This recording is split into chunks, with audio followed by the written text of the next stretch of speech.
The main reason I got this Gerber Air from Makera is because occasionally I make little circuit boards on just regular perf board, and the process is entirely manual and very air prone, and the result always looks kind of awful.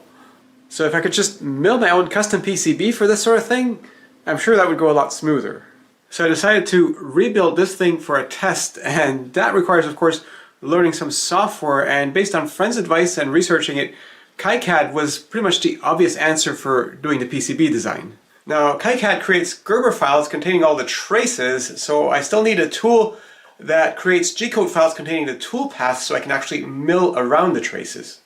And searching around, FlatCam kept coming up, but downloading that, it depended on a whole lot of old versions of libraries that I couldn't even find.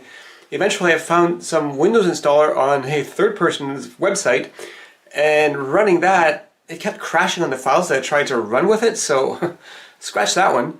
The next one that kept coming up is GerberCam, but I can only find the GitHub repository for it, and that hasn't been touched in 10 years. Couldn't find an installer or anything like that. And this is a C++ source code. Couldn't figure out how to make the build environment for that, so scratch that one.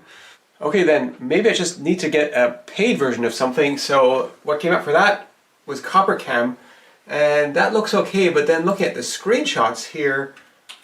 This very much looks like Windows XP style, so this piece of software is also quite old, and looking up tutorials on that, I couldn't find a lot of tutorials on how to actually use it, and what I did find seemed rather complicated.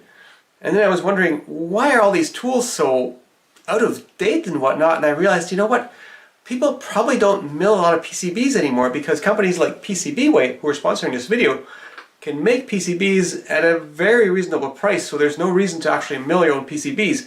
So I've got some of these here right now, but I wasn't ready to give up just yet. So I was starting to think, you know what, this problem isn't that complicated, having burnt days trying to figure out how to make toolpaths in a way that I liked.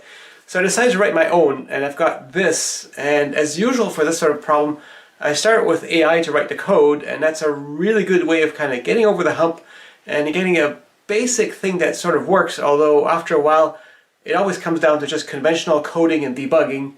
But I've got this now, and that generates my toolpaths, and I burnt 3 days on that. And the program is only 600 lines of Python, and it doesn't need configuration because I just put the configuration right in the program, and it runs without user interaction, so that if I rev my PCB, I just rerun this thing and I have the thing right away without having to click and do a whole bunch of stuff like that. And I don't have to learn how to use the thing because I wrote it, and it does exactly what I need it to do because I wrote it, and I don't have to configure it because I wrote it. And if I have to get back to it a year from now, it'll be very easy to get back into this thing because having written it, I really know how it runs. So here's my toolpaths on the Gerber's controller software, and I've milled this in the air before, but I want to actually mill it into something. So I got a piece of wood which I've blackened with a Sharpie so I can see my cuts better. And I'm just going to set the machine's X and Y 0 at the corner of my PCB so it mills it in the right place. And now to run that, here we go.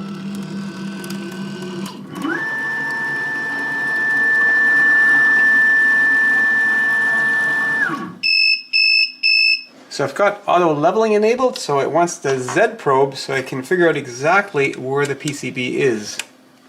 And first it touches on this little button to figure out exactly where the Z probe is. And next it sort of shows an outline of where my thing is going to be, so that's on the blackened part. And after that it does some Z probing. And next I have to load the engraver bit in here.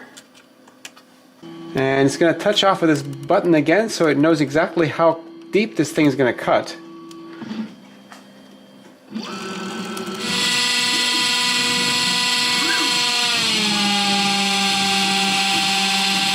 So I have the feed rate set pretty high because I'm kind of impatient. I think for the final PCB I have to slow that down a bit.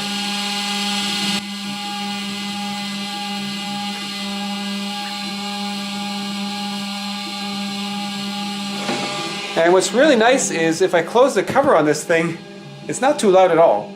I've got it making 3 passes around all the traces just to have a larger empty area so I'm less likely to get solder bridging.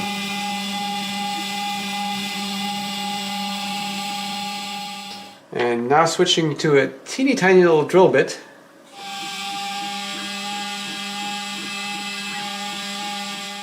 That doesn't look too bad. I think that might be ready for milling it out of copper. So I've got my PCB mounted on here, but it's not entirely flat. This part doesn't worry me, but I'm going to cut it here and it's off the base a little bit. So I'm just going to stick a shim under there, which of course makes it not flat, so I'll rely on the auto leveler to fix that. I don't want PCB dust all over the place, so I'm actually running the cuts here with dust collection, which means you can't see very well what's going on. Now for milling PCBs, the Makera air is way overkill, but the nice thing that way is I am not at all limited by the machine. I don't have to second guess whether it's good enough. So this corner here isn't milled properly, and the problem is I Z-probed right on this corner, which has got a burr on it, so that caused it to not mill full depth on that. I can get rid of that burr, but the problem is if I now Z-probe the rest of this, it's going to trace on the parts I've already milled and cut too deep. And now a bit of precision hacksawing to cut it out. So let's try that again, and I've got this shimmed again, and it's quite deliberately not flat. This time I'm probing a 5x3 grid, and that took a minute and a half to do. But for PCBs it's worthwhile because you gotta be really accurate on the depth part. For just cutting stuff out of wood, it's a waste of time. And this one came out perfectly despite being quite non-flat. But I have to admit, the other reason I recut it is because I had a couple of errors in my schematic, and I tried to fix the first error, but then the second error was much harder to fix, so just make a new PCB, and I moved all the components over to this one, and this one now works. I was just too focused on the process and the software to actually check over my schematic. And when I got the one back from PCBWay, I populated that one too. It's a tiny bit smaller because I tweaked the design since then. Now I hadn't earlier mentioned Makera cam, which is from Makera, because I had no luck trying to figure out how to do toolpaths for a 3D shape, and I just imported my PCB files into here and I've got nothing. And what I realized later on is the PCB is actually off screen because the coordinates are just such. And I figured out it's actually not too bad figuring out how to select the part, and now I can just calculate the toolpaths for around this thing here, and I can select multiple of these and calculate a toolpath for all of those. So it's a lot more interaction, not like with my script, although if I'd figured this out earlier, maybe I wouldn't have written my script to generate toolpaths. Although I'm glad that I did, because now I can just generate the toolpaths without having to interact with some piece of software. So if you want to use my script, I put it up on GitHub. If you're using Makera, definitely give this thing a try. And what this thing is an opto-isolator board to go between my Raspberry Pi and a high-power servo controller and servo motor. And I learned the hard way that connecting that straight to the logic lines on the Pi is a bad idea.